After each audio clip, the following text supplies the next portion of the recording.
ditakdirkan, ditetapkan bermusuhan kepada Adam, memfitnah Adam, menghinakan Adam, atau memuliakan Adam. Itu yang saya ingin tahu. Karena ada fitnah kepada Adam bahwa dia mewariskan dosa. Itu fitnahan dari mana? Musuhnya atau Tuhannya? Kalau Tuhannya, mana dalilnya? Tapi kalau musuhnya berarti tanpa dalil. Kalau kau kemudian memfitnah Adam tanpa dalil, berarti kau itu adalah anak-anak setan. Karena musuh Adam itu setan. Yang menjelekkan Adam itu musuh. Musuhnya Adam siapa? Setan. Yang menjelek-jelekkan Adam siapa? Kawannya atau musuhnya? Musuhnya. Siapa kemudian yang sekarang memfitnah Adam dengan dosa waris tanpa dalil? Kristen.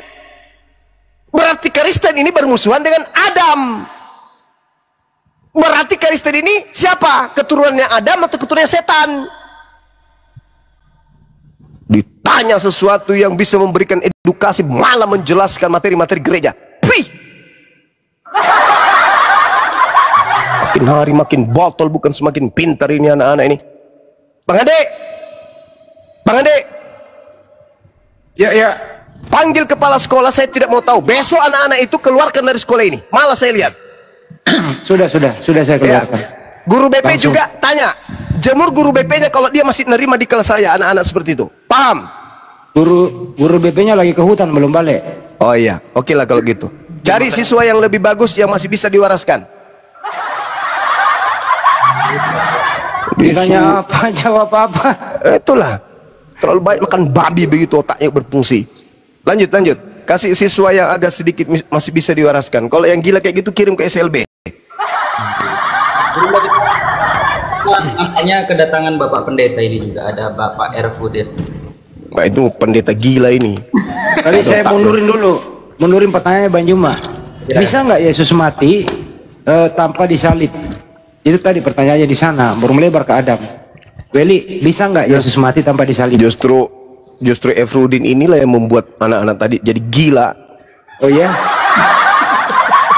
Sok paten buka kameranya pakai isolasi bening. Enggak banyak.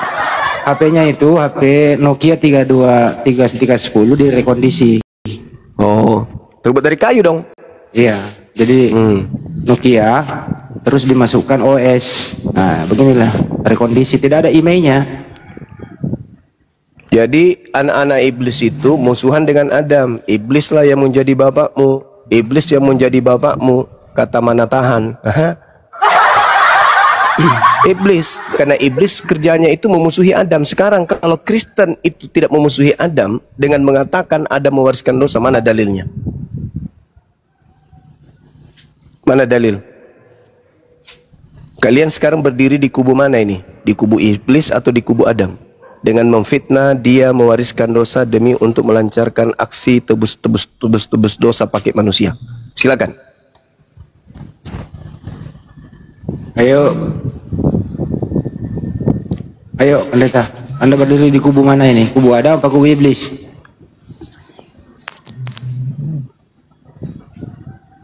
Jadi nangis deh. Maaf Bang, saya naik ke room untuk bertanya ya Bang, bukan untuk membahas itu. Saya sedikit mungkin minta maaf untuk. Anda kelas pendeta apa kelas jemaat? Sebelum bertanya Bang. Saya jemaat. Tapi paham banget bahasa Indonesia ya? Ya. Pahamnya bahasa Indonesia ya? Paham. Ya, lanjut. Silakan. Bisa saya mulai dengan pertanyaan Bang? Bang, ada kata silahkan tadi. Oh ya. Pertama-tama ini pertanyaan saya bukan mau menyinggung semua saudara saya yang muslim ya.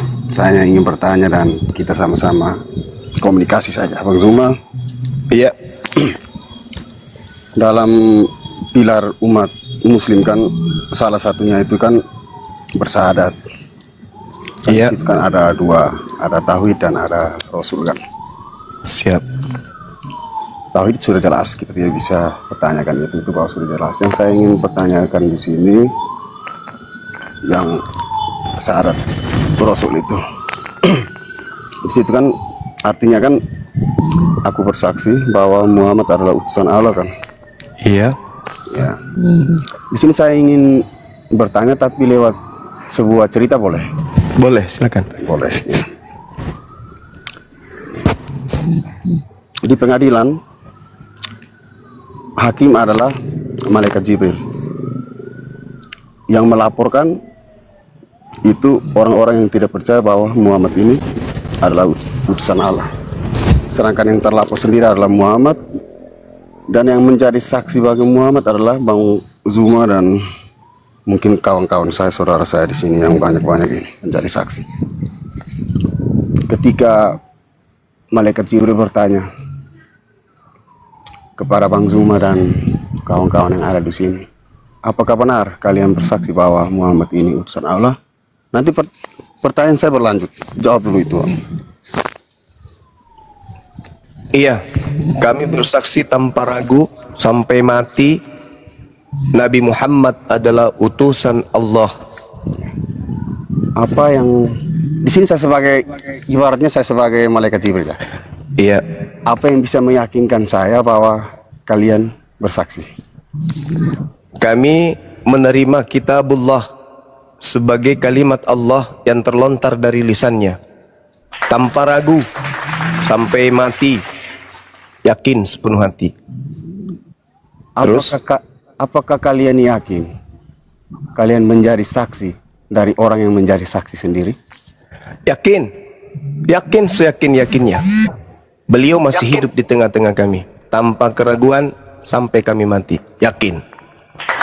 Maksud saya begini kan tadi Abang Zuma bilang bersaksi lewat, anggap saja lewat kitab kan, hadis kan? Iya, betul. Sedangkan yang buat kitab dan yang buat hadis itu sendiri adalah saksi. Masa seorang saksi percaya kepada saksi? Saya bersaksi Nabi Muhammad itu adalah Rasul utusan Allah. Saya tidak bersaksi bahwa penulis itu adalah Rasul. Anda kan bertanya tentang Rasul kan? Berarti objek yang dipersaksikan di sini adalah Nabi Muhammad. Terlepas informasinya dari manapun, yang pasti aku bersaksi Nabi Muhammad adalah Rasul utusan pencipta langit dan bumi. Dah, selesai. Ya. Kita kaji dulu kata bersaksinya. Ya. Arti dari bersaksi adalah seseorang dia melihat langsung. Belum tentu. Bang Zuma, belum tentu. Saya mengartikan kata bersaksi. Kamu ini stop dulu. Stop dulu. Belum tentu. Stop. Tadi katanya mau bertanya, kenapa Anda yang menjelaskan? Bertanya, buat pertanyaan. Jangan Anda yang menjelaskan, katanya mau bertanya.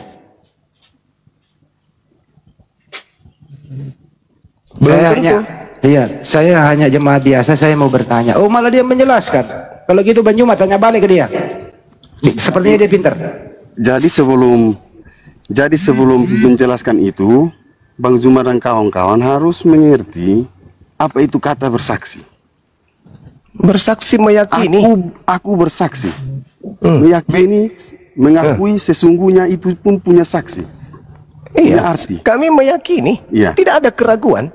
Meskipun mata kami tak melihat, tapi kami yakini sepenuh hati. Kami bersaksi bahwa itu adalah sebuah kebenaran yang hakiki. Arti ada dalam kamus KBBI tentang bersaksi. Oh, salah. Mengakui.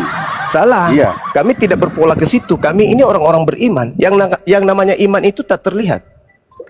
Iya, berarti secara pengadilan tidak sah. Silakan aja dengan pengadilan Anda. Karena itu sudah berhubungan dengan iman, maka pengadilan tidak sah. Oh, nggak bisa. Jadi seperti itu Bang Zuma. Sekarang kalau boleh saya narasi yang sama, boleh nggak ke Anda? Tidak, saya di sini hanya mau bertanya kepada Bang Zuma yang pintar. Tapi habis itu Anda mengambil kesimpulan. Saya harus balik bertanya dong. Apakah Anda ragu bahwa Yesus itu adalah Tuhan? Saya datang ke sini hanya untuk bertanya. Anda ragu nggak kalau Yesus itu Tuhan? Saya datang ke sini untuk bertanya. Ya, saya juga menjawab Anda dengan bertanya. Sama. Apakah Anda ragu bahwa Yesus itu Tuhan? Kan Bang Zuma apologi. Saya sudah jawab. Jadi saya bertanya kepada Bang Zuma. Masa Bang Zuma tanya Saya sudah jawab. mati pun saya tetap bersaksi Nabi Muhammad itu adalah Rasul. Tak ada yang bisa menghalangi kesaksian saya itu, karena kebenarannya absolut.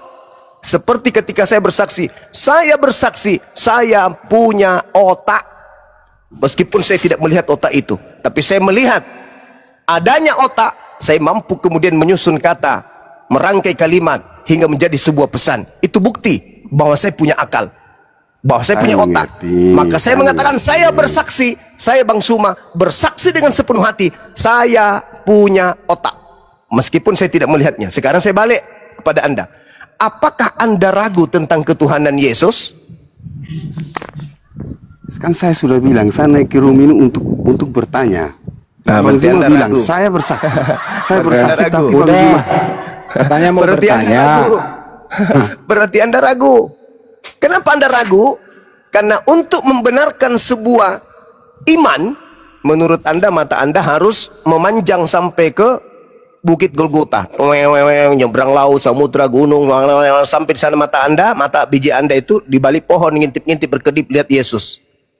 Baru Anda yakin. Itulah iman Anda. Itulah yang disebut iman buta, asal percaya doang. Kami enggak. Bagaimana orang meyakini seorang wanita hamil sudah digagahi oleh seorang pria?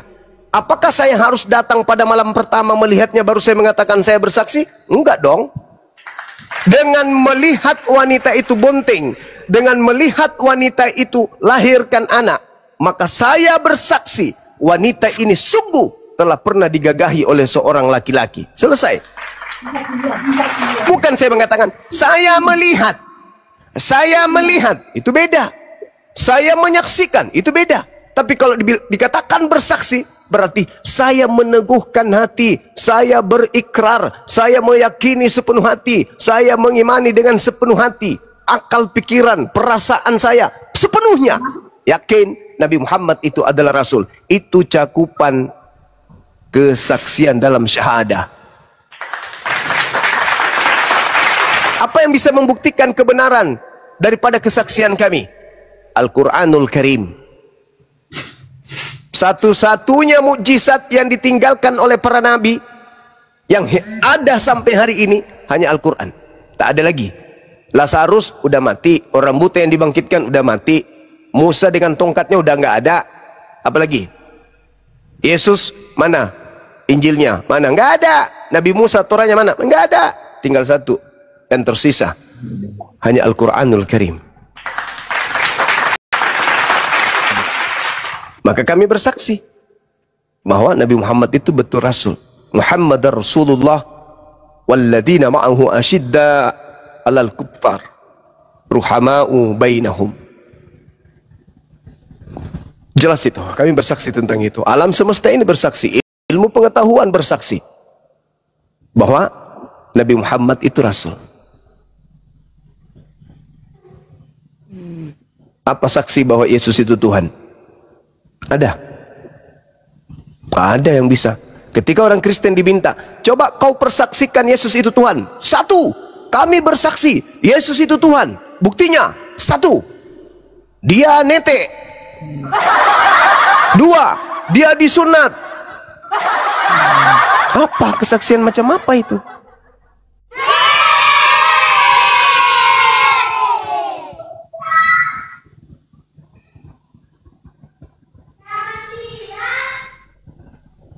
Silakan.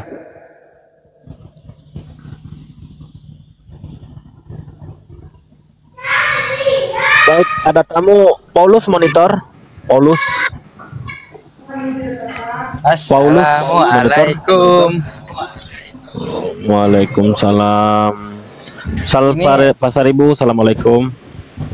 Assalamualaikum warahmatullahi wabarakatuh. Waalaikumsalam. Waalaikumsalam. Bang Handi, Bang. Oke, Erfuden, apa yang mau ditanggapi? Nge-lag nggak bisa diklik-klik ini. Ini loh, saya tanggapi dulu, izin sebentar. Jadi ilmunya dia tuh Bang Joma, ilmu dia mau mempelajari hukum, tapi dia nggak sekolah hukum. Dia ingin berkata begini, saksi itu sebagaimana di persidangan yang mengalami dan melihat Nah, itu dia maka itu baru saksi katanya. Jadi dia mau masuk ke area pengadilan, tapi dia nggak ngerti ada namanya saksi ibsansia, terus ada juga saksi ahli. Saksi ahli itu tidak mengalami, tidak melihat, tapi keahliannya dibawa dalam hal bersaksi dalam hal syahadat itu ikrar. Gitu loh, kira-kira begitu. Jadi orang ini ingin tinggu ilmunya Bang Juma, tapi mohon maaf bahasa Indonesia juga nggak ngerti. Gitu kira-kira pendapat saya. Makasih. Iya. Tapi pengadilan itu juga tidak bisa dijadikan sebagai dasar satu-satunya untuk menentukan sebuah kebenaran. Contoh, ada seorang mengaku kehilangan anak, lalu melapor, lalu mencurigai seseorang bahwa anaknya itu dibunuh oleh si fulan. Dibawalah ke pengadilan. Nyata bagi kita, memang betul dia pelakunya. Dia pelakunya. Dia yang melakukan pembunuhan, tapi tak ada yang melihat. Tapi betul-betul dia yang membunuh. Tapi tak ada yang melihat. Ketika di pengadilan, diminta saksi, apakah ente melihat? Enggak. Apakah kamu melihat? Enggak. Tapi kenapa kau tuduh? Ya karena pada saat itu cuma dia yang ada di situ. Tapi kau lihat nggak dia membunuh? Enggak. Nah sekarang faktanya di lapangan dia yang membunuhnya. Apa putusan pengadilan?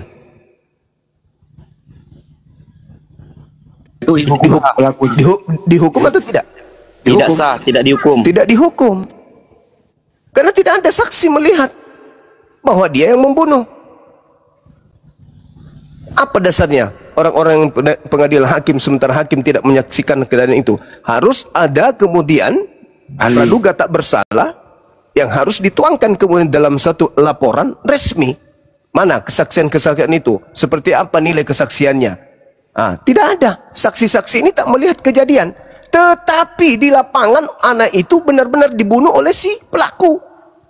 Tapi karena tidak ada yang menyaksikan, pelakunya ini tidak dihukum. Pertanyaannya, apakah karena pelaku tidak dihukum maka kejadian tadi itu batal? Tidak, Paman. Apakah karena tidak ada saksi maka kejadian itu batal? Enggak. Tetap terlaksana kan? Begitulah pewahyuan Al-Quran, begitulah kenabian Rasulullah. Tidak ada yang kemudian menyaksikan Nabi Muhammad dilantik menjadi Rasul, menjadi Nabi. Tidak ada. Tetapi tetap aja dia Rasul, kejadiannya tetap aja terjadi. Nggak ada yang bisa bantah. Apa buktinya kejadian itu terjadi? Ada Al-Quran hari ini. Apakah itu karangan? Siapa yang melihatnya mengarang? Kalau mengarang berarti ada hari di mana beliau harus mencari referensi. Ada hari di mana dia harus mengoreksi. Ada hari di mana dia harus merevisi. Ada hari di mana dia harus menambah, mengurang, dan seterusnya. Dan tentu beliau punya tim untuk mencari data-data agar tersusun menjadi sebuah buku. Dan setelah menjadi buku, pasti syarat dengan kesalahan. Kenapa? Karena hanya ada bersumber dari 1400 tahun silam yang pengetahuan pada saat itu belum bisa dijadikan sebagai acuan, sedangkan sekarang ilmu pengetahuan itu sangat maju. Apa yang terjadi? Membahas tentang embrio, membahas tentang dasar laut, membahas tentang lapisan ozon, dan seterusnya. Ini bukti apa? Ini bukti apa? Wahyu, informasi goib dari langit. Maka itulah yang disebut iman. Jadi salah tadi, siapa tadi itu pengacara tadi itu ya? Brekele namanya. Oh Brekele, kirain pengacara. Jadi salah tadi itu kalau dia mengatakan, oh itu tidak benar karena kesaksian tertolak. Ya, pembunuhan terjadi, tidak ada yang saksi, lolos, memang tidak dihukum, oke. Tapi apakah bisa membangkitkan orang yang sudah dibunuh tadi karena tidak dihukum, karena tidak ada yang saksi? Tetap aja terjadi. Nah itulah yang diimani oleh umat Islam. Saya kira begitu, Kanda. Setuju itu banyak. Jadi kalau berdasarkan ilmu cetek dia, hanya saksi adalah yang melihat, menyaksikan dan mengalami, banyak penjahat yang lolos. Seperti tadi analogi yang dibawa Bang Juma. Lolos itu penjahat, nggak dihukum dia. Karena tidak ada yang menyaksikan, tidak ada yang mengalami, dan tidak ada yang melihat. Kan begitu. Tapi ini untuk semua ini ada caranya. Ada keahlian, ada uji forensik, ada lapor, ada DNA. Ditelusuri dari mana, sama siapa tadinya, ada HP-nya, kepada siapa dia berhubungan. Ada rangkaian peristiwanya, bukan hanya melihat peristiwa itu. Jadi kalau kesaksian cetek tadi yang lu bawa ilmunya bro, ya mending kau kembali ke atas pohon. Nikmatilah buah-buah yang di sana yang banyak ekornya gitu loh. Cetek ilmumu, cetek. Kenapa? Karena dia menuntut Banyuma, dengan kebotolannya dia menuntut bahwa harus ada saksi yang melihat. Kira-kira begitu. Tapi saya juga nggak percaya kalau dia punya akal. Saya tidak percaya kalau dia anak kedua orang tuanya. Kenapa? Tidak ada yang menyaksikan waktu dia dibuat. Saya nggak percaya dia punya orang tua itu. Serius, kalau ilmu yang kita pakai, saya tidak percaya dia punya bapak dan ibu yang mereka akui sekarang. Karena pertama, dia sendiri nggak melihat waktu ibunya dan bapaknya membuat dia. Tidak ada tetangga juga yang melihatnya. Siapa saksinya? Kira-kira begitu pendapat saya. Terima kasih.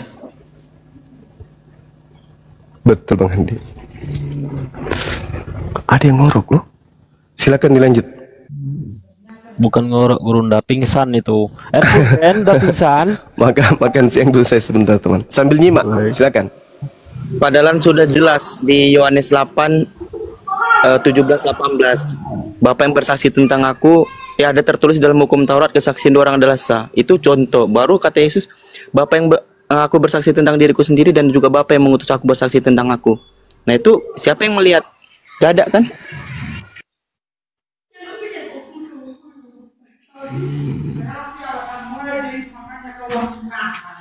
Ya Sal, karena kau sekarang udah muslim. Coba kau masih oten, pasti jawabanmu sama dia. Waduh, Bang Andi buka kartu. Betul itu. Alhamdulillah kau udah berpikir, udah cerdas, udah akalmu berfungsi. Dulu waktu akalmu mati juga begitu bro. Serius dah. Aduh, dibilang mama. Ada mau dibilang mama. Ah, ini pendeta kenapa ini? Semanung Kalip nih. Mau dibilang mama. Kita Nggak bisa di-mute. Anaknya disuruh maju nih si Manung Kalip.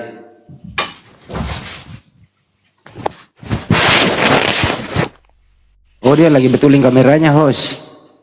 Yang buram itu. Mati meja. Iya Bang Andi.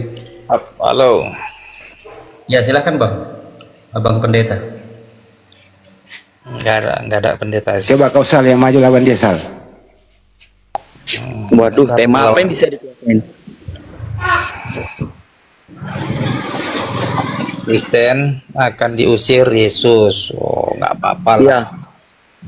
Dalam Matius 7, 21, 22, 23. Oh ya. Kenapa diusir Yesus? Karena mereka berseru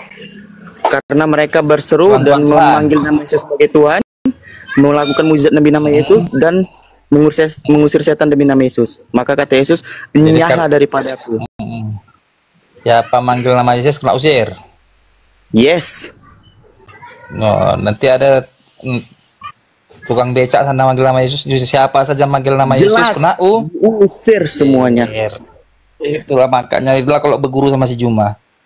Wah. Pemakanlah Kalian semua pembuat kejahatan. Kenapa tertawa? Kenapa tertawa? Jadi kan Sakit. Sal, udah kau dengar Sal kan? Sakit. Inilah kalau berguru sama si Juma kebanyakan makan Bukan, batu payung. karena Yesus yang kau sembah itu bukan anak Maria, tapi penguasa dunia yang memakai nama Yesus yang dilemparkan dari alam kubur. Itu yang kau sembah itu. Apa? Waktu Yesus berkata kan, yang bahwa, intinya Yesusmu itu bukan Yahudi, ya bukan Yesus Yahudi. ya, Yesusmu itu Yesus penghuni kubur yang keluar dari kubur. Beda oknum. Itu dulu yang kau sekarang bahas. tanya dulu kau Juma. Gantian dulu. Jangan kerjamu cuman bertanya aja. Kau bahas dulu. Kau bahas dulu itu. Pernyataan saya sudah berapa lama itu saya bilang yang kau sembah itu Yesus, bukan anak Maria. Yang kau sembah itu penguasa gelap yang dilempar dari alam kubur. Dan aku dulu ngomong. Silakan kau bantai itu, jangan kau ngomong yang lain. Silakan. Di kitabmu kan Yesus nggak mati kan? Tapi ya pasti diserupakan ya kan. Yesus juga di dalam kitabmu juga tidak mati, langsung terangkat ke langit. Ya, aku ajarin kau supaya kau paham. Kau tanya lagi, di mana Yesus tidak mati? Bentar dulu. Kau tanya supaya kau ajarin, di mana Yesus tidak mati tapi langsung terangkat ke langit. Ayo. Kau ngomong lah, aku dengerin kau lah dulu. Bilang aja kalau kau mau belajar, ngapain kau gengsi? Yuk, ajarlah aku Bang Suma. Jadi Yesus dihotbahkan oleh Petrus di dalam Kisah Para Rasul 2 bahwa Yesus itu langsung terangkat ke langit, tidak mengalami kematian. Siapa bilang? Petrus. Kok Petrus pula kau makin banyak ngarang-ngarangmu? Petrus yang bilang. Lah, jadi saya mau ngarang apa itu? Petrus yang mengatakan. Makanya kau baca deh. Baca dalilnya. Kau baca dalilnya. Baca dalilnya, jangan kau celote aja. Dimana Kisah Para Rasul 2 nomor 29 sampai nomor 33. Mana? Apa? Mana pula gape kau pakai Kisah Para Rasul? Kan kau bertanya, mana buktinya bahwa Yesus yang kau sembah itu bukan Yesus anak Maria? Tuh kasih dalil. Susah kali kau. Tapi Yesus palsu itu. Yesus palsu itu terangkat ke langit, kata Petrus, kata kitab lo. Kok kata Petrus gini Juma? Kan mulai ngaco dia Para kan. Rasul sampai Wahyu nggak terpakai lagi semua itu Pak Juma. Itu error kau, itu catatan wartawan kau hargai dong, jangan begitu kali kau. Jangan begitu kali. Meskipun itu catatan wartawan, tapi masih syarat dengan informasi yang benar, yang valid. Percayalah sama dia. Percaya kau Kisah Para Rasul? Saya percaya itu tulisan wartawan. Sehat kau. Sehat kau. Jangan kau pakai Kisah Para Rasul dengan Wahyu. Wartawanmu sendiri yang mengatakan itu. Wartawan itu yang mengatakan. Data yang liputan pemberitaan dari wartawan Lukas menceritakan bahwa Petrus berkhotbah sebagai wartawan, dia memberitakan keadaan pada dalam khotbahnya. Petrus mengatakan ada Mesias yang dinubuatkan oleh Daud yang tidak mengalami kematian, melainkan langsung diangkat oleh tangan kanan Elohim ke langit. Paham? Berat kan? Berat. Menceritakan kepada kami Petrus bin Abad menceritakan kepada kami. Malu dia. Kalau Al-Quran saya sudah jelas. Sudah jelas kalau Al-Quran saya. Kepada kami telah menceritakan X bin Y. Ada nggak yang bisa lebih ngeyel daripada kau? Malu dia. Catatan wartawan mengatakan Yesus yang mereka sembah bukan Yesus anak Maria, dia malu. Al-Quran mengatakan bahwasanya Nabi Isa alaihissalam itu tidak disalib, melainkan yang disalib orang diserupakan. Wartawan mencatat itu,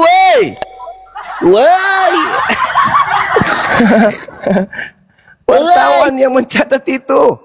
Wartawan mencatat dengan valid di kitab. Wartawan mencatat dengan valid.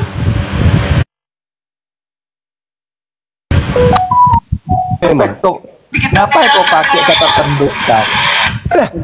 Lah itu imanmu, kepercayaanmu. Lucu ini. Tapi kau bilang penipu Lukas. Tapi kau pakai. Di mana saya mengatakan penipu? Saya mengatakan wartawan, penulis, pewarta yang memberitakan. Astagfirullahaladzim, ya Allah ya Karim. Percaya kah? Bisakah aku gunakan Lukas sebagai referensiku? Dan silakan kau gunakan, silakan.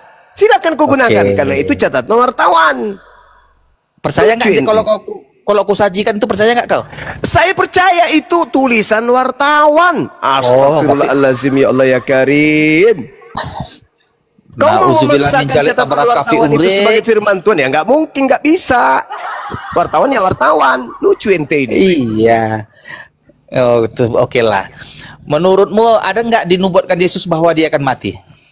Terbunuh? Tidak ada, tidak ada. Nggak Oh, ada. bagus. Oke. Nggak ada. Oke.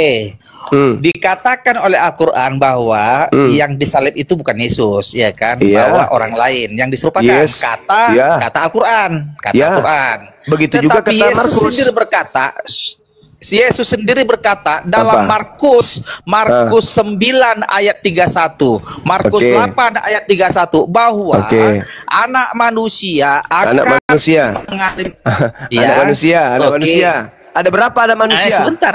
Ada berapa anak manusia? Tanya dulu kau. Ada berapa Sebentar. anak manusia? Sebentar, Cuma. Ada berapa anak manusia? Hanya Yesus. Sebentar. Hah? Kamu pikir Sebentar. Yudas bukan anak manusia? Tanya dulu kau, Cuma. Kamu Sebentar. pikir pengganti Yang dimaksud- Yesus disalib itu bukan manusia? Kau pikir kucing? Cuma. Yang diserupakan dengan Nabi Isa itu kau pikir kucing? Anak manusia juga. Aku tanya dulu kau, Cuma. Hmm. Yang dimaksudkan Yesus anak manusia pada Markus 9 ayat 31 merujuk pada siapa? Yudas. Yudas. Iya. Kenapa? Kata beliau. Anak manusia akan mengalami penderitaan. Kubacakan tadinya. Sebab dia. ngopi. Bukan dia mengatakan sebab aku. Oh iya kan, sebab masjid ini dia ada warkopnya. Oke. sedang mengajar Jalan murid-muridnya. kami di situ. Dia berkata kepada mereka, anak manusia, dengar, anak manusia akan diserahkan ke dalam tangan manusia dan mereka akan membunuh dia. Tidak mengatakan dan mereka akan membunuh aku, membunuh dia. Oh, Dan Juma, tiga pintarnya diam, menipu si Juma ini. diam, Oh. diam.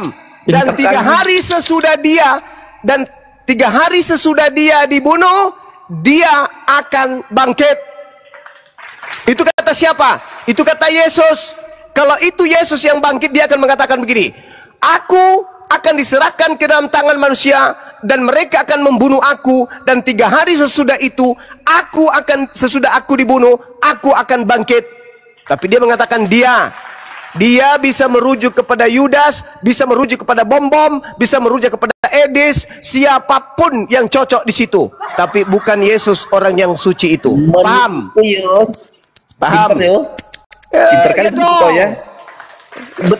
Bentar ku baca ayat di Jumat. Sini ku baca ya. Markus 9 ayat 31. Sini Ya. kau sayang, sini kau sayang. Markus 9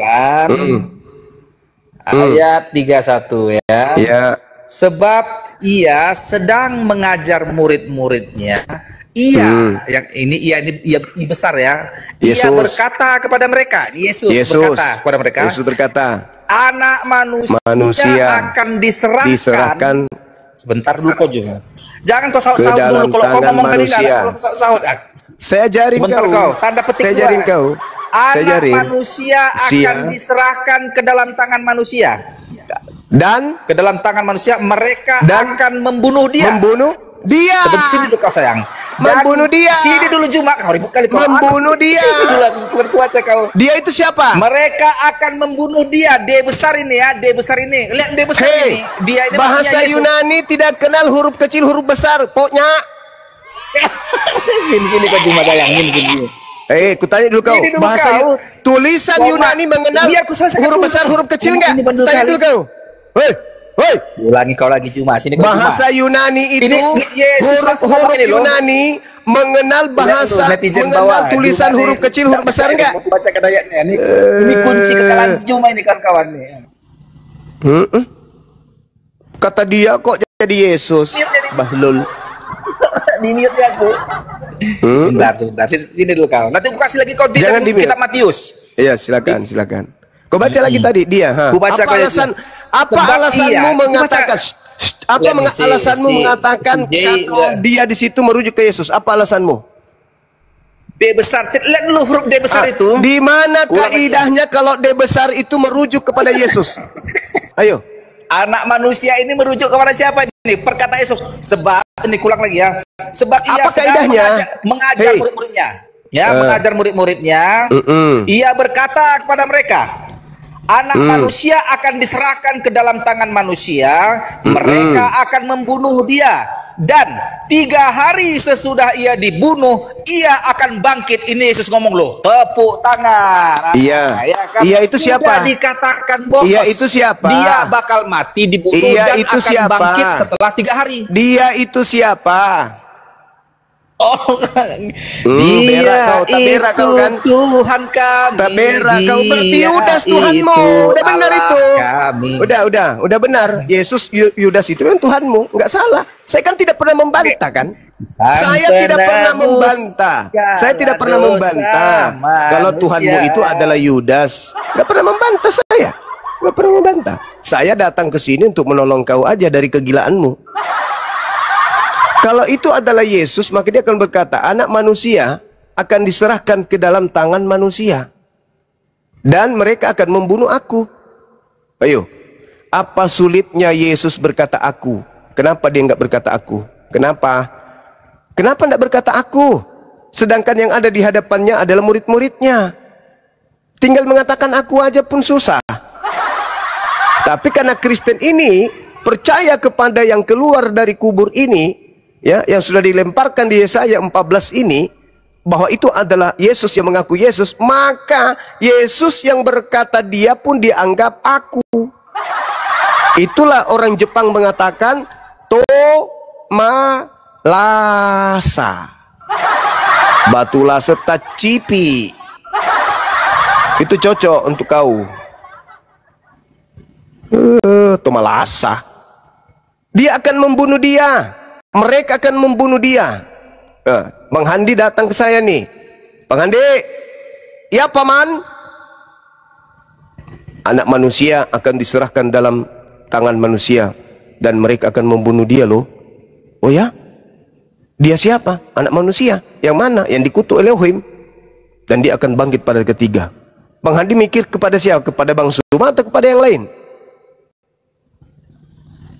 Makanya ketika hari ketiga ada oknum datang di Lukas 24 nomor 36, 37 dan seterusnya sampai 44. Oknum itu tiba-tiba di tengah-tengah mereka muncul.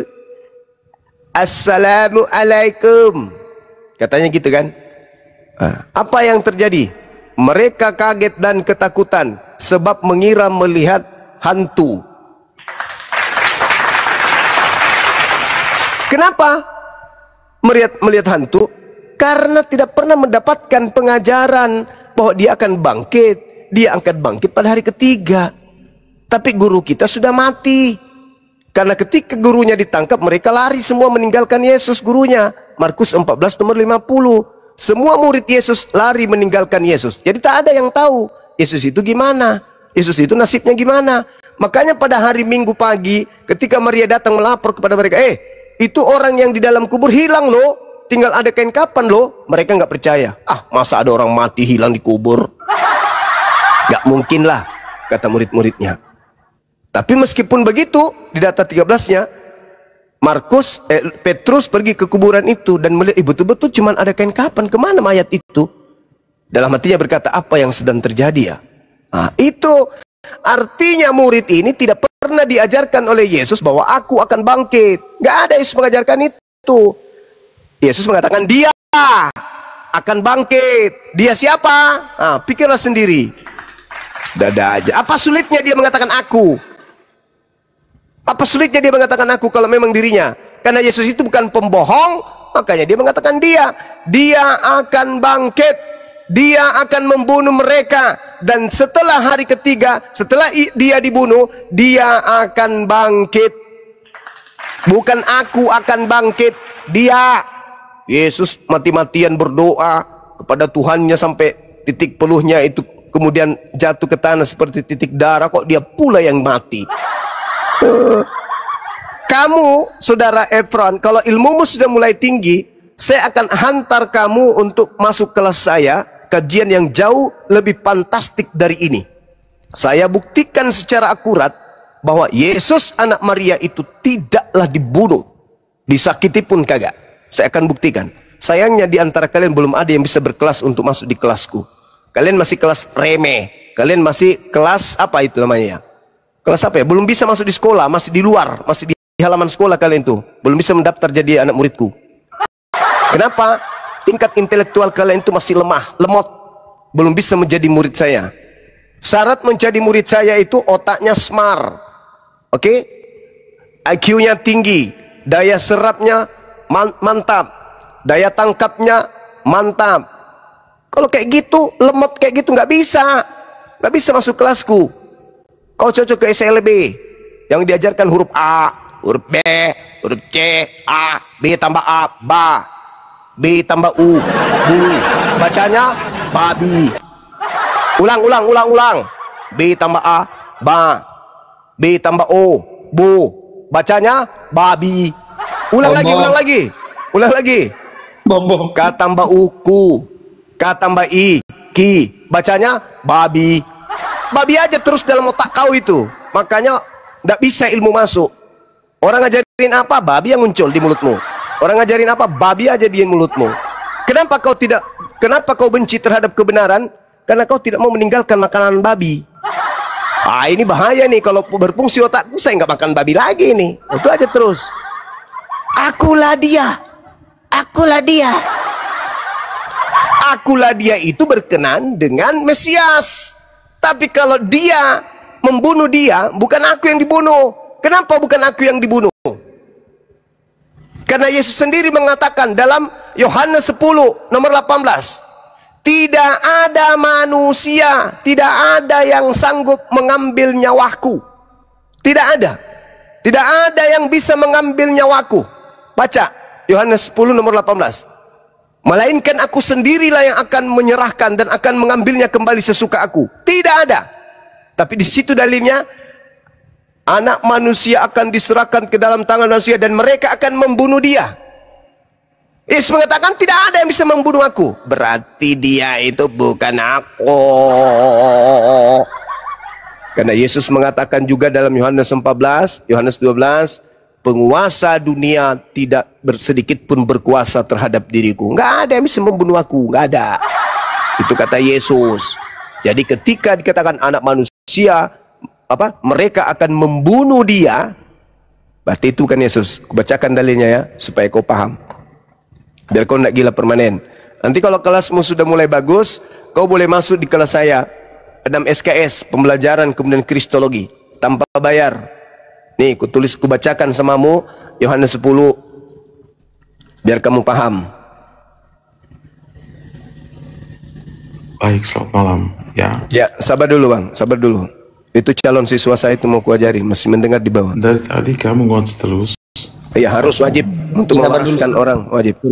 Tidak ada seorang pun mengambil. Diam dulu. Diam dulu. Kau dengarkan saya dulu. Paling juga kelasmu sama dengan tadi, atau paling rendah lebih rendah dari dia. Tidak seorang pun mengambil daripadaku, melainkan aku memberikan menurut kehendakku sendiri. Aku berkuasa memberikannya dan berkuasa mengambilnya kembali. Inilah tugas yang kuterima dari Bapakku.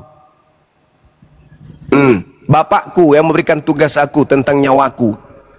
Sedangkan di Markus 9 dikatakan di sana bahwa dia akan pergi dan mereka akan membunuh dia. Mereka akan membunuh. Kata Yesus, tidak ada yang mampu membunuh aku. Oke? Jadi dia di situ bukan Yesus. Silakan.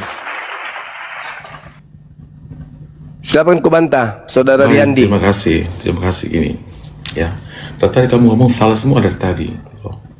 Makanya saya pingin kamu percaya nggak? Kenapa kamu itu selalu membicarakan tentang Yesus? Padahal sebenarnya Al-Quran sendiri mengatakan Yesus ini adalah kebenaran. Kenapa kebenaran? Karena Al-Quran menulis tentang Yesus ini, loh. Isa Al-Masih itu kan menuju pada Yesus itu. Dan tidak satu pun Alkitab, Al-Quran mengatakan bahwa Isa Al-Masih itu salah, nggak ada. Di mana? Ya, kalian justru harus mengimani itu. Dan Yesus ini wajib diimani oleh orang Islam. Karena Al-Quran mengatakan seperti itu. Nah sekarang ini adalah kamu selalu mengatakan, dari tadi kamu mengatakan bahwa Yesus Kayak Suaramu segala nggak macam. jelas. Laki lah ngomong sampang Zuma, ada aja. Laki. Sedang nggak jelas gimana? Semuanya agak jelas. Biar dia berdongeng dulu, nggak apa-apa. Nah inilah kesalahan orang Islam tidak sadar gitu. Bahwasanya ketika sedang menyerang Yesus ini, kalian sedang menyerang Islam, menyerang Al-Quran sendiri. Kalau tidak satu pun ayat Al-Quran mengatakan bahwa Yesus itu harus mengkritisi ataupun menghina-hina Yesus seperti yang Anda lakukan ini. Justru sebaliknya seperti itu. Dan sekarang pertanyaan saya buat kamu, apa kamu percaya? Oh, mau bertanya. Ya, Kirain ada ilmu. Ya, sekarang gini. Kalau kamu selalu mengkritisi Yesus ya, apa kamu percaya Yesus ini sama dengan Isa Al-Masih? Apakah kamu percaya Isa Al-Masih sama seperti Yesus? Tidak? Maksudnya yang dirujuk pada Isa Al-Masih itu adalah Yesus. Oh, yang datang ke tengah-tengah Bani Israel itu cuma satu oknum. Dan dia tidak mengalami kematian. Langsung diangkat ke langit. Oke, nah itulah masalahnya ya. Karena ya masalahnya kau ingin menghinakan dia, saya tidak. Kau yang menghinakan dia, saya tidak. Kisahnya berbeda. Sekarang masalahnya begini, kenapa begitu? Karena itulah sekarang kalian buktiin kepada saya di mana Isa Al-Masih itu jejak historisnya, kalau memang itu Isa yang benar ya, Isa Al-Masih yang benar, dan kepada kami orang Kristen, di mana jejak histori Isa Al-Masih ini tentang siapa, misalnya ketika dia melakukan Imlek itu siapa yang mendengar, siapa yang menyaksikan, di mana dia melakukan itu. Itu justru fiktif semua, itu palsu semua, nggak ada. Iya, yang kau sampaikan itu palsu semua itu. Si Isa Al-Masih ini tidak pernah. Ya. Yesus itu tokoh fiktif itu. Udahlah gantian bicara, kau panjang kali Banyuma. Kayak perempuan dia, mulut perempuan setengah masak. Kau bicara panjang gak ada endingnya, gantian. Kau itu manusia setengah matang, jadi gini mulutmu. Kehadiran saya dan teman-teman saya itu untuk membersihkan Yesus dari orang-orang kafir kayak kau. Iskalallahu ya Isa inni mutawaffik parafi'uka ilayya wa mutahhiruka minal ladina kafaru. Hai Isa, aku mengambilmu, aku mengangkatmu kepadaku serta mensucikan kamu dari orang-orang kafir. Bagaimana cara Allah membersihkan Isa dari orang-orang kafir? Dengan mengutus Bang Suma dan orang Islam lainnya untuk membersihkan Yesus dari hujatan, nistaan, penghinaan orang-orang Kristen yang mengaku pengikut Yesus tapi anti terhadap Yesus. Yang kalian ikuti adalah Yesus palsu yang keluar dari kubur. Tuh, dengar. Itu pengaruh Al-Quran yang bertentangan dengan fakta yang sebenarnya. Fakta apa? Fakta apa yang bertentangan dengan Al-Quran? Faktanya bahwa Yesus mati disalib. Kan kalian tadi bicarakan tentang Yesus salib itu kan? Oke. Faktanya adalah Yesus mati tidak satu pun orang yang mengklaim sebentar dulu. Tidak satu pun orang yang mengatakan Yesus itu disurpakan. Tidak ada. Baik. Disurpakan itu muncul pada abad ketiga. Ada keempat, kedua, ketiga, keempat. Itu. Markus 16 nomor 12. Dengarkan. Markus 16 nomor 12. Dan Yesus menampakkan diri dalam rupa yang lain. Pertanyaan saya, dari mana Markus tahu kalau itu Yesus? Jawab. Jawab. Saya ulang pertanyaan saya. Dari mana Markus tahu? Dari mana Markus tahu kalau itu adalah Yesus padahal sudah dalam rupa yang lain? Jawab. Itu kesaksian para murid. Dari mana Markus tahu? Dia tahu. Dari mana Markus tahu kalau itu adalah Yesus? Dari para saksi laksu, murid langsung Tuhan Yesus. Di mana kesaksiannya kepada Markus? Jadi dia kan Markus berbicara langsung kepada Yesus. Sementara Muhammad ini tidak pernah tahu. Di mana Markus ketemu Yesus? Di mana Markus ketemu Yesus? Di mana dalilnya? Injil palsu itu. Di mana dalilnya Yesus bertemu Markus? Di mana dalilnya? Markus memang di mana dalilnya? Langsung para murid Yesus, jangan mute dong. Di mana dalilnya? Para Kristen, para murid langsung. Pertanyaan saya dengan Markus. Ya. Dengarkan. Di mana? Di mana? Ketika kau mengatakan, udah turunkan aja nih. Gak bisa dia suruh kecomberan, isi sapi tank. Kau turun. Nanti kalau kau sudah isi sapi tank, baru kau naik lagi ya. Kau bersihkan itu sapi tank sebersih-bersihnya. Jangan kau berhenti sebelum kau kenyang. Otakmu itu sampah. Markus berkata, Yesus menampakkan diri dalam rupa yang lain. Dari mana Markus tahu kalau itu Yesus? Emangnya Markus pernah lihat rupa yang lainnya yang asli? Emang pernah Markus bertemu Yesus dengan rupa yang asli? Rupa yang lain menandakan bahwa ada yang diserupakan.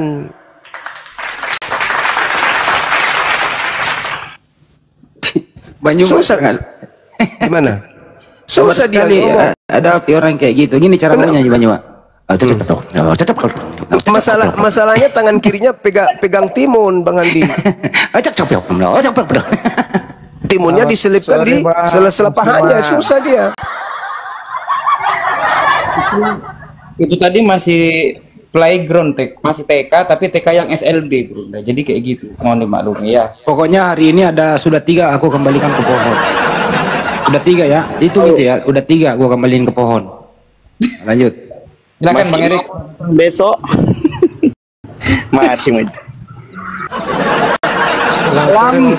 Semalam aku hitung itu ada 7 aku kembalikan ke pohon. Hari ini 3 jadi 10. Lanjut. Ya kawan-kawan dibantu tap layar ya. Dan yang belum follow akun Bang Handi dan Bang Zuma silahkan di follow.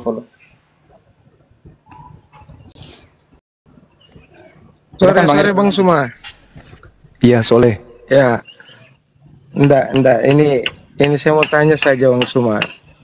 Itu kan dari Katolik Protestan, Bang? Itu di Al-Quran itu Protestan, Bang.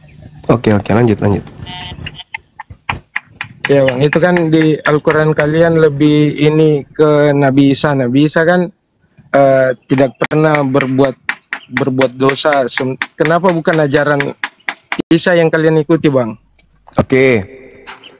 Kami ini bukan domba ya. Bukan serigala yang nyamar domba. Al-Quranul Karim mengajarkan kepada kami dalam surah As-Saffat. A'udzubillahi minasyaitonirrajim. Bismillahirrahmanirrahim. Wa iz qala Isa bin Maryam ya bani Israel.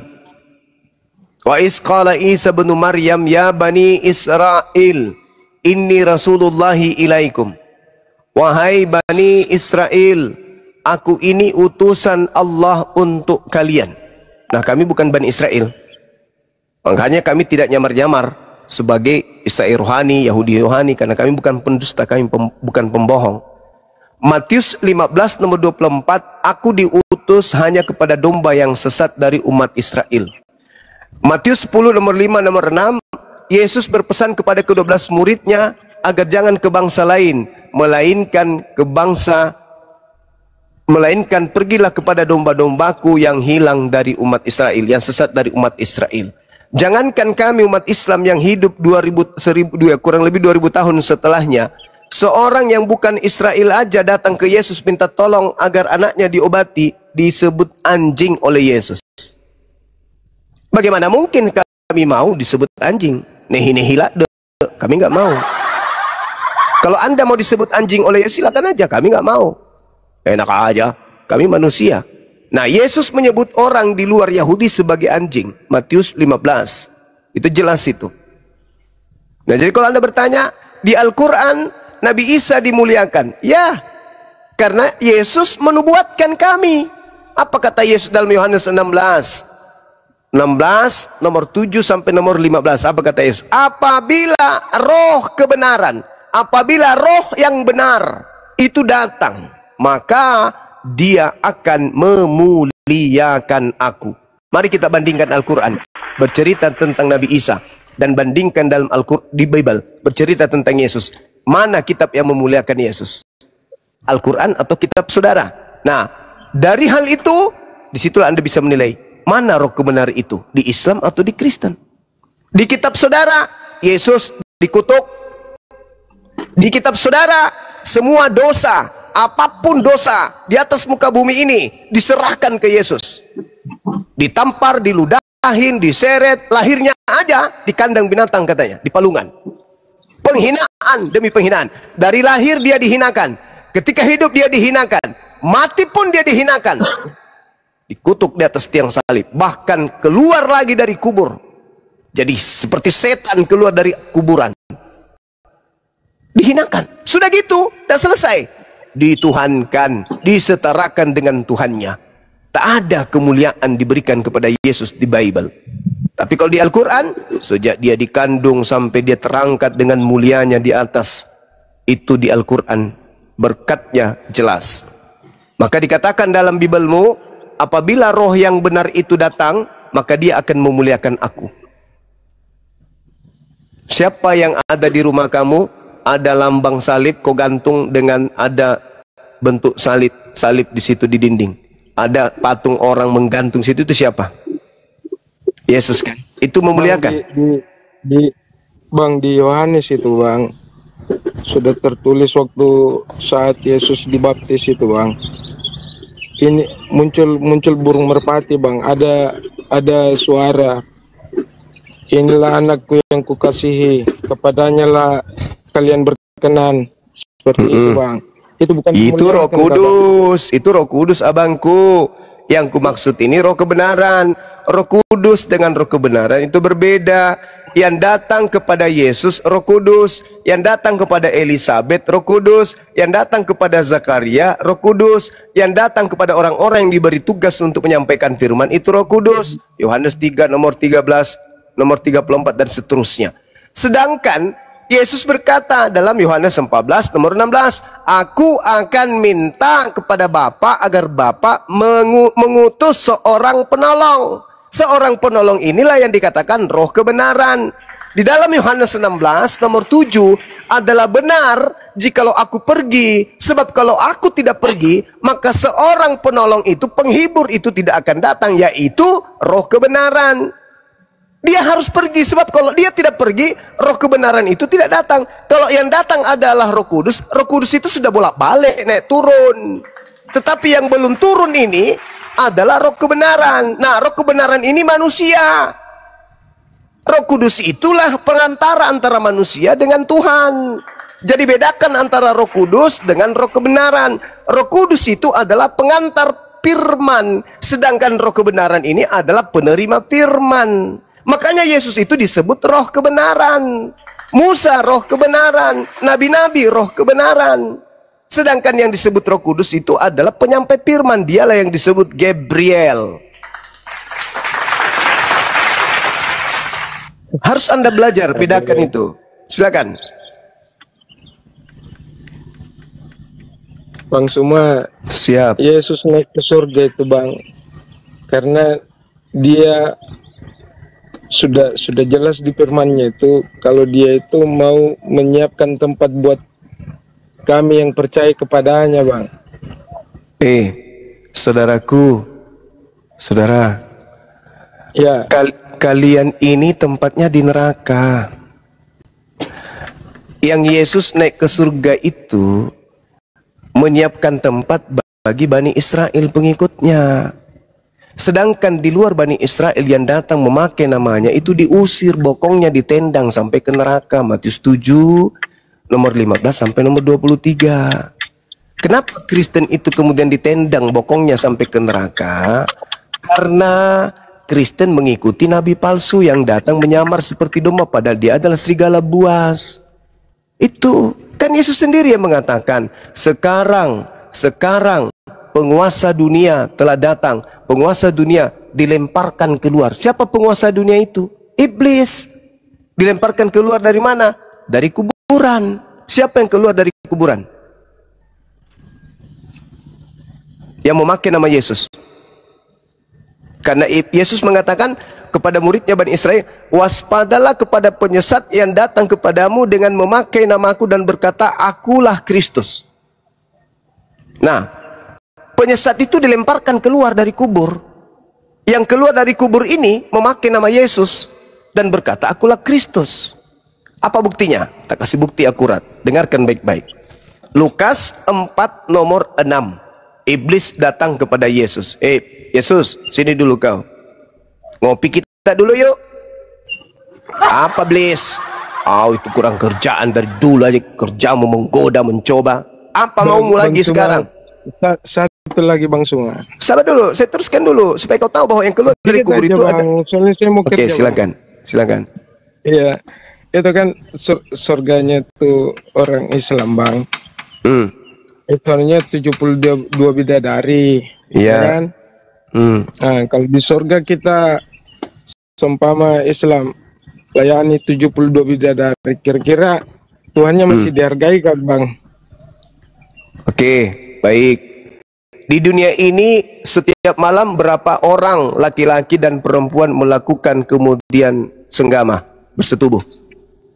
Kutanya dulu kau, apakah itu kehinaan bagi Tuhan? Jangan kau pandang Tuhan itu seperti bapak manusia. Tuhan itu pencipta langit dan bumi, menciptakan syahwat, menciptakan kelamin hambanya. Ada kelamin pria, ada kelamin wanita diciptakan oleh Tuhan. Karena itu kemuliaan. Manusia melakukan persetubuhan, itu perintah Tuhan. Dan beranak cuculah yang banyak. Bahasa kasarnya apa itu? Nah, sekarang sabar. Sekarang berbicara mengenai surga. Di surga Anda mengatakan Islam dijanjikan 72 bidadari. Untuk apa? Sebagai pelayan. Yang masuk surga itu orang suci, bukan pemain bokep. Tidak menyentuh surga orang yang cabul otaknya. Sedangkan Yesus bagi pengikutnya di dalam Matius 19:29 dalam bahasa aslinya, Yesus menjanjikan 100 wanita atau istri gune perempuan, 100 perempuan untuk pengikutnya. Satu laki-laki mendapatkan 100 wanita. Silakan Anda baca dalam original teksnya, bahasa Ibrani, bahasa Yunaninya. Di situ Yesus menyediakan gune. Gune itu artinya perempuan. Berarti barang siapa yang meninggalkan istrinya karena aku, maka dia akan mendapatkan 100 kali lipat nanti di surga. Oh, salah, Bang, bukan istri, Bang. Lalu apa? Istri, Bang. Itu, Bang. Lalu apa? Baca aja, Bang. Jangan original ini, teksnya berani kita baca. Berani kau baca? Coba, Bang, buka ayatnya, Bang. Ada yang bisa buka kamera? Bisa, Bang, bisa. Aku bantu Bang Juma. Oke, silakan.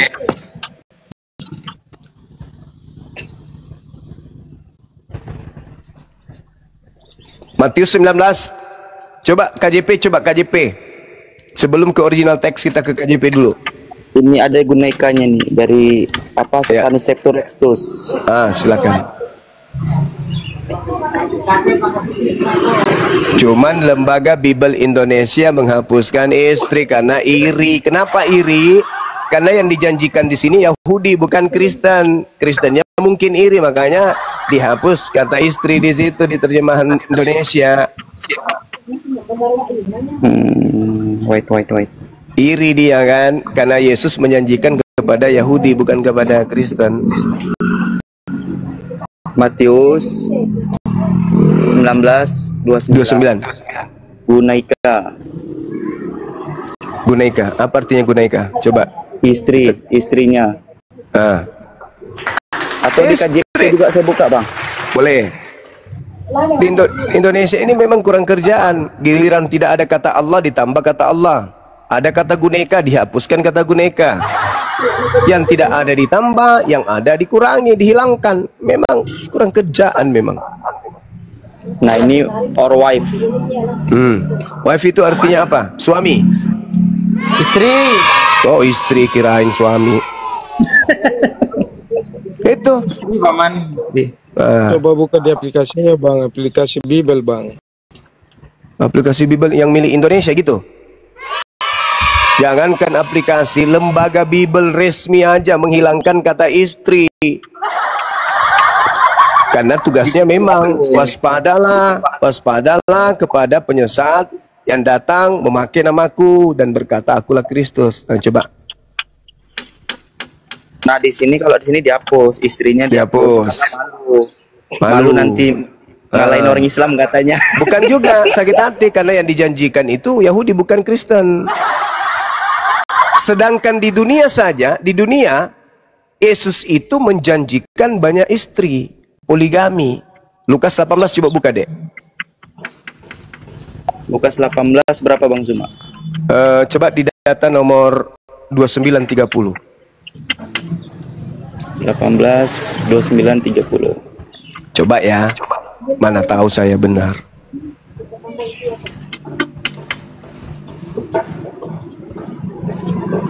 Kata Yesus kepada mereka, "Aku berkata kepadamu, sesungguhnya setiap orang yang karena kerajaan Theos meninggalkan rumahnya, istrinya atau saudaranya orang."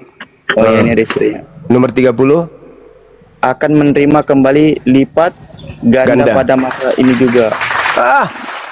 Lipat ganda, poligami. Barang siapa yang meninggalkan istrinya karena mengikuti aku, maka dia akan memperoleh saat ini juga berlipat ganda. Mantap kali lah. Jadi janganlah, dunia aja Yesus menghalalkan poligami, apalagi di surga. Gitu kawan ya. Artiannya itu berbeda bang. Iya, artiannya karena kamu Kristen, kamu bukan pengikutnya. Pasti kamu akan mengarahkan ke Kristus yang keluar dari kubur kan? Karena Kristus yang keluar dari kubur itu mengajarkan menghilangkan firman Tuhan dan membuat nabinya membuat firman sendiri. Contoh, ketika Paulus nabinya si Yesus yang keluar dari kubur berkata begini, janganlah engkau mencabul, janganlah engkau memburit. Itu perintah yang dibuat oleh Paulus. Sedangkan perintah-perintah Tuhannya Yahudi itu telah dihapuskan oleh dia. Habis dia hapuskan, dia bikin aturan baru. Misalnya nih, perintah Tuhannya Yahudi, jangan engkau membunuh. Itu perintah Tuhan Yahudi. Tapi itu perintah itu nanti dihapus oleh Paulus. Di mana Paulus menghapusnya? Di dalam Efesus 2 nomor 15. Apa kata Paulus cara menghapusnya? Dia kata gini, dengan matinya Yesus di atas salib, maka Yesus telah membatalkan segala isi Taurat dan segala ketetapan yang ada di dalamnya. Berarti perintah jangan membunuh tadi terhapus kan?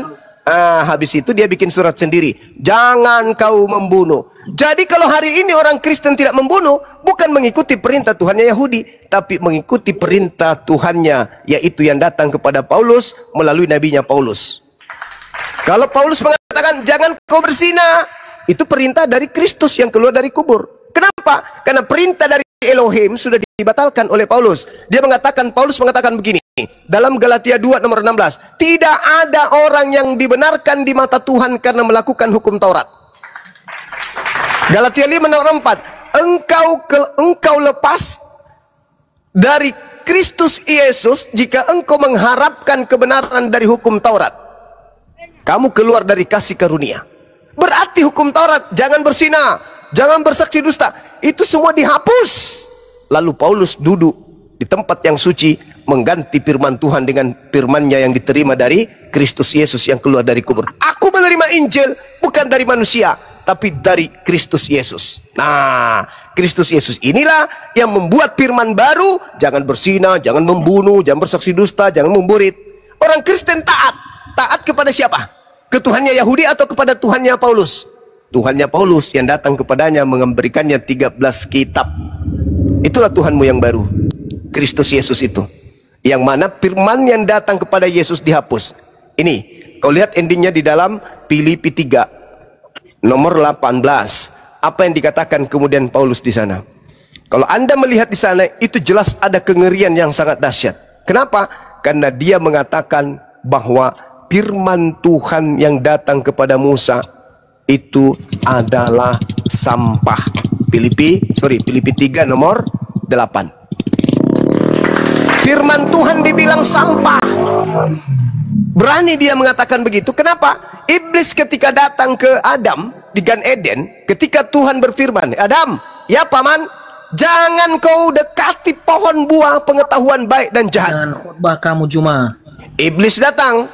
Apa kata iblis? Hei Adam, jangan kau percaya, itu sampah. Yang benar adalah makan biar kau kekal hidup di sini. Benar kan? Iblis datang lagi, mengajar lagi. Firman Tuhan, sunat adalah sunat perjanjian kekal.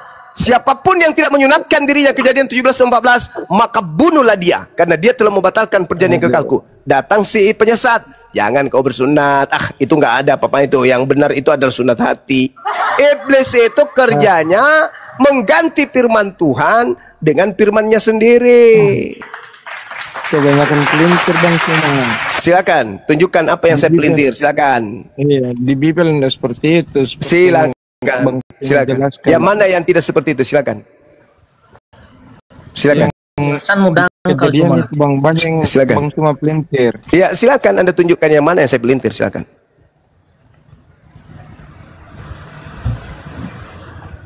Silakan. Yang saya pelintir yang mana? Tadi itu yang kata-kata pembacaan Bang itu. Cuma, bang. Yang mana? Yang di kejadian itu bang.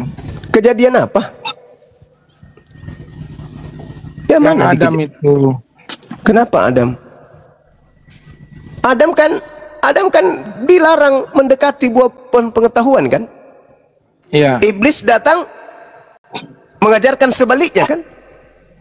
Lain bang. Itu Apa Hawa, kata bang, bukan Adam. Lah, lucu orang ini. Terjerumus bang. Bukan Adam. Bukan lah bang. Ketika kemudian Hawa yang ini bang. Hawa yang apa? Hawa yang apa? Nah, sama beda nggak itu? Beda nggak? Beda lah bang. Adam didatangi iblis. Adam didatangi iblis, gagal. Iblis kemudian menghalau Adam untuk taat melalui istrinya. Benar nggak? Benar, gagal. Iblis datang ke Yesus agar Yesus bunuh diri, berhasil nggak? Nggak. Iblis melalui orang Yudas agar Yesus dibunuh, berhasil nggak? Pikirkan sendiri. Jadi iblis menjatuhkan objek melalui orang lain. Iblis tak sanggup ke Adam, maka melalui orang lemah di sekelilingnya. Yesus tidak bisa dijatuhkan oleh iblis, maka Yesus dijatuhkan melalui orang dekatnya. Kerja iblis itu begitu. Cuma mau debat. Apa? Kita mau debat. Bagus Boleh. kita bertemu di mana? Saya lagi di Jakarta. Boleh, boleh. Iya. Di mana? Saya datangi aja Anda. Boleh. Saya datang ke tempatnya. Di mana? Di mana? Boleh. Kasih alamat. Saya di Jakarta tanggal 12. Kamu jangan pelintir-pelintir kalau kita. Bang Handi minta nomor HP-nya orang ini. Bang Handi. Jangan suruh Bang Andi, kita face to face saja. Tidak, dia kan harus tahu kita ketemu di mana di Jakarta. Ada aja. Nanti kamu homreng. Takut saya dengan kamu saya takut. Weh.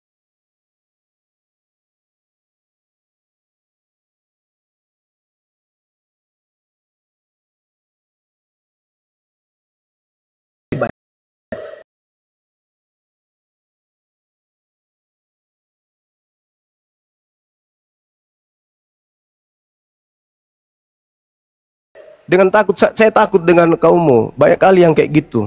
Bang Handi monitor. Kirain mau beneran berdebat. Kirain tadi mau benar-benar berdebat. Kirain. Ya udah kalau gitu tunggu manajemen saya dulu. Bang Handi. Sama saya. Tunggu. Tunggu. Bang Handi, monitor Bang Handi. Tunggu. Ada yang tahu nomornya Bang Handi? Ketik di bawah dong. Ketik di bawah nomor Bang Handi. Habis itu Saudara Chris, kau hubungi manajemen saya. Budak-budakmu sama saya.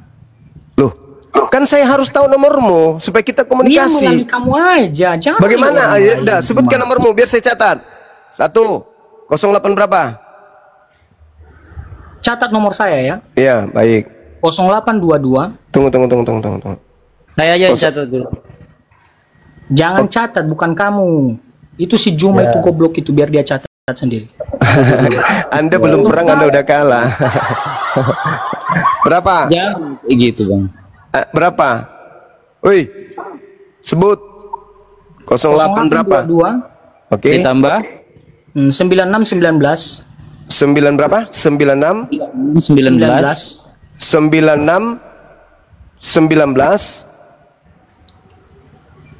Terus 8908. 08. Oke, saya telepon sekarang ya. Save nomor saya. Sok tahu kamu Alkitab orang. Udah, jangan ngoceh. Al-Quranmu. Jangan ngoceh dong. Saya telepon sekarang. Semakin kamu bahas tentang Alkitab, semakin kami itu ya 08. 22 08 22 96 19. Tapi kalau kamu mau meyakini kami supaya kamu mengimani Al-Quranmu, bahas Al-Quran. 8908. Ini kan tetap damai. Kok kau gitu? Nanti aja deh, enggak usah kau maki-maki saya. Maki-maki. Nanti aja dilihat. Kalau kau bisa kalahkan saya sesuai dengan tantangan mulut besarmu itu, baru kau bisa ngoceh. Kalau cuman kayak gitu aja, semua juga orang bisa ngoceh.